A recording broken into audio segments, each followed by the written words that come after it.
Сәлеметсіздер ме, құрметті көрермендер. Соңғы жаңалықтарды алғашқылардың қатарында білгіңіз келсе, біздің арнамызға жазылуды және де бір ғана лайк түймесін басуды ұмытпаңыз.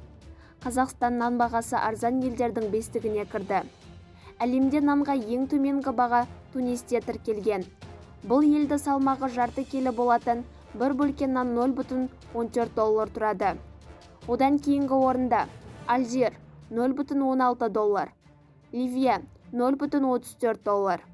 Үздік бестікті Қазақстан $0,36, Өзбекстан $0,7 түйіндейді.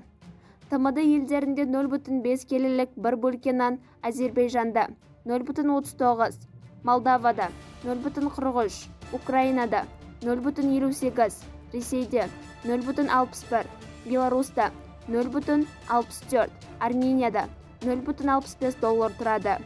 Әлемдегі нанның бағасы ең қымбат елдер мыналар: Америка құрама штаттары $3,27, Швейцария $3,21, Исландия $2,93.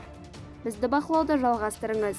Арнамызға жазылып, бір ғана лайк түймесін басуды ұмытпаңыз. Сау саламат болыңыз.